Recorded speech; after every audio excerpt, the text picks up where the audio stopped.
We're still with Vaishali Creations, amazing lady. So let's hear more about her experiences out there in the world, in abroad, and even here locally. Thank you. Yeah. So tell me, do you speak Swahili? Yes, I do. A bit of it. But when I think formally, I get nervous because I'm like, don't say anything wrong, don't say anything wrong. But when I'm with my friends and stuff, yes. Even, we just talk all sorts of things. And yeah, I understand Swahili, I speak it fluently. So on a personal level, when you're at home, what do you cook? Indian meals, Kenyan meals, You'll be ugali, surprised. chapati, Yes, a bit of both. a bit of both. Uh-huh. Within a week, we've got the Indian range, but as my mom's completely from Kisumu as well, we're vegetarians. So yes, so mostly there's even today she was boiling mohogo. We usually have kideri. Nice. I love matoke, so I love sukuma and ugali. I love jahe. So yeah, whenever I do Kikuyu clients, I'm like, don't worry about my meals. I know I'll be fine. Yeah, I love makimo. I love so many African traditional foods because I think being brought up here, you're so comfortable eating whatever passes your way. It's not like you have to have Indian food. And after going to the UK, I became very comfortable not having very spicy food because my best friend's French. So she used to cook very bland food. So at first I used to be like, where's the black pepper? Where's the salt? And now I'm so used to it. So I just eat whatever comes my way. And I think my curves show that. But I love African food. And I'm very comfortable going into any local joint as long as I'm not having nyama choma. Because that's something I just traditionally don't have religiously. Plus, it's a choice. I'm comfortable with the veggies and the fruits and stuff. All of us have been brought up with a mixed cultural palette where food is concerned as well. That's good, that's good. Tell me now about the African Fashion Week London. This is big. Thank you. I've done it for the past 2 years. I did it 1 year and then I left a gap for 1 year and then I went back. Maybe just tell us, what is it about first? It's a huge event which gathers top-notch couture houses or ready-to-wear houses from all over the world. They give, of course, the young designers, established designers, a platform. It's a 3-day event, so there's a lot of marketing, a lot of PR. They have international press.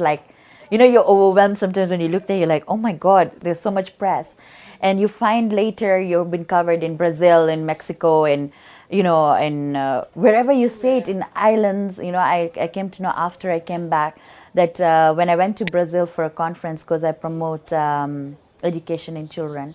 So I was selected to go to a UN conference. This was, I think, in 2009.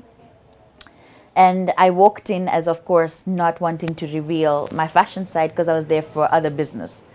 And this lady from Mexico came and she's like, I need your photograph. And I was like, okay. I was a bit surprised. And then she said, we see you on TV all the time. And I was like, what, really? And she's like, because the South African channels go there. So they used to watch me on Catwalk Kenya. And I was really shocked. And recently someone told me that they were in Brazil and they heard my name there. So I think it's amazing. Like Sweden, Europe, everyone kind of now knows my name. Morocco, because I've been to all the countries to showcase.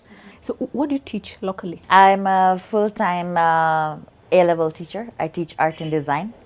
Been teaching for the last 10 years. And that means you interact with young people a lot? Yes, teenagers. No wonder you're so bubbly. Oh, thank you. Yeah, they're a beautiful age to teach. I think most people think that's a difficult age, but I think you just need to understand them. And I look young, but I'm not as young, so they think I'm part and parcel of their friends group. So as much as I'm very strict in class, you will actually see posts on Facebook on my birthday, which was on Monday, that I was really scared when I walked into class, and I've always been scared of you. But then we build a friendship. But I believe that you have to discipline them, but at the same time understand them and be one of them.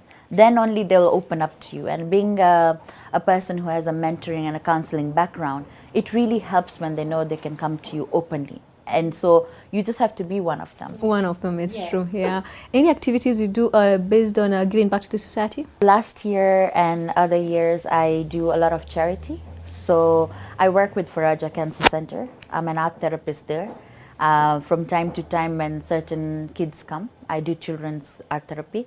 So I work with them with certain children on art therapy projects. I'm now going to, now that I'll have some more time, I'll be going to Kenyatta as well, working with the kids there. In the States, I was selected for 2 years consistently for cancer care and for HIV AIDS. They were bringing the medication to Kenya, and that's why I joined the initiative. They selected my work and auctioned it to give back to society here. Nice. That's Yes. very good. Now I see beautiful dresses right here. Thank you. What motivates you to what comes to your mind and you're like, I'm gonna have one side with flowers, jewelry on this side, stuff like that. Wouldn't believe this, but every time I do a collection, I dream of it before I do it. Really? Yes, if I've not dreamt of it till it doesn't come to me in my dreams, I don't create. Goodness. Yeah, it has to. So basically, if I'm just like, okay, I want to do a collection which is, coming up, like for London Fashion Week, I was like, okay, what shall I do? What shall I do? And then I was like, no, I want to do couture. And then the color palette came to in my dreams. I was like, red velvet. So I sourced the red velvet with the silks, and then I wanted henna on it because that's my identity. And I was going all the way to promote Kenya Indian, my heritage. So yeah, it just comes to me. And then with the art, I think it's like a canvas, an empty canvas. So I keep filling it with stuff that I feel will look good on the body, because the body becomes my canvas then. So I just create as I go. Like the one that you were holding, the back, the tail. I was like, what shall I do? What shall I do? And it's a huge piece of tail. And I was just like, when I started printing, because this is hand block printing. So it's like a small block, and then you keep doing a 3D version. So you keep printing block by block by block, and they're like this tiny. So it takes so long. Imagine, that means you sleep less. I hardly sleep between school and this, because I'm in school full time, especially when there are exams. I even leave at midnight. And then I go home and I stitch and I print, and so yeah, I work. Yeah, I'm used to sleeping 2-3 hours a day, and I'm fine. Maximum 4. Yeah. Wow, and we are busy trying to sleep 8 hours, so we are the ones who are not making money, yeah? Sleeping too much. All right, this is brilliant. This is beautiful. So I see you use bold colors a lot. Yes. Mostly I like using the black palette because I think it's a classic color. And secondly, to me, it reflects Kenya. Oh, yes, the people of Kenya. People. Yes. And wherever I go in the world, there's no other way of saying this is where I came from. It's true. So I always promote that color. I go with reds and stuff. Again, the red one was to reflect the blood of Kenya. And the people of Kenya again. I think I always take Kenya with me, and every collection has somewhat a Kenyan connection to it. So it's either the base or then the prints. There was even a collection I did last year for East Africa Fashion Week, which was fully the Kenyan flag colors. So, but I incorporate the contemporary cuts and the styling. So no one can tell it's part of the Kenyan flag color, but when they go on the runway, that's when you notice, okay, this is Kenyan. And I think bold colors always make a statement. Nice. Yes. Who is the top-notch designer you've worked with internationally? Internationally, let's see. While I was at university, I was doing a paper on the late Alexander McQueen. So I'd worked at his shops a little bit and done a thesis on him because he was my muse from when I knew fashion. There was another lady, Calvin and Calvin. It's a scarf production. I used to work for them, but basically for sales, marketing, and then even design purposes. So I would do the shows. Whenever they do shows, I'll be based at the main venture. Adams was a children's wear in UK. I worked as a designer, assistant designer there for almost a year. I went for an internship and then they took me over. So I did a lot of their children's wear designs, from designing to when they're ready, how they feel, whether it's worked, all that stuff. I'm very bad at names. I think you must be looking like, okay, she's thinking about the names. I think an artist has either the art side or the other side, and I think I'm more into the... Oh, right. Right. You're a logical person or creative? Creative. You're not with a left-handed person. True. Yeah. So even there's another guy, what's his name? Romero. He's in London. And we communicate almost on everyday basis. When we met in Gabon, they promoted me for Dakar Fashion Week with Adama. That's where I first knew her. And then I met her in London last year because we showcased together. You're a very hardworking person. Yeah. How do you spend your social times? Like free time? Because hardworking people hardly have a social time. True.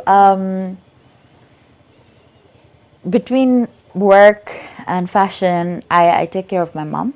I live with my mom. So I try to spend time with her, even though I don't get much time. Sometimes she complains because she hardly sees me. But these days I'm trying my best to do that. And then my friends are always complaining as well because I meet them once in 3 months, once in 6 months. Sometimes we're just on the phone or WhatsApp because I can't get time because of the hours. But when I do make time. We hang out. I love movies, so we go for the movies. Sometimes we go for shisha, and I love salsa. Every Saturday, no matter what happens, how busy I am, I have to go for salsa because I'm a professional salsa dancer, and that's my way of venting things of the heavy week or when I'm not okay. We're all human. Some days are low, some days are high, or the pressure at work. So yeah, I socially meet a lot of my friends like that because sometimes they join me at salsa. Then we'll go out from there. I love nice dinners or lunches. So whenever I get time, and I usually am free over the weekends if I'm not doing shows. So we usually get time to do all that. I'm actually trying to learn how to go to do bowling. So I think I think I should call you up. Yes, we should It's go one of the hang days out. and you just hang out and have a good time, yeah? All right. Thank you so much for your time. I'm sure you had a good time, and of course, for feedback, go to our page She Power, where we get to discuss every matter, every issue, every nice thing about women in business and women in power. My name is Nelly Milia. Have a fantastic day.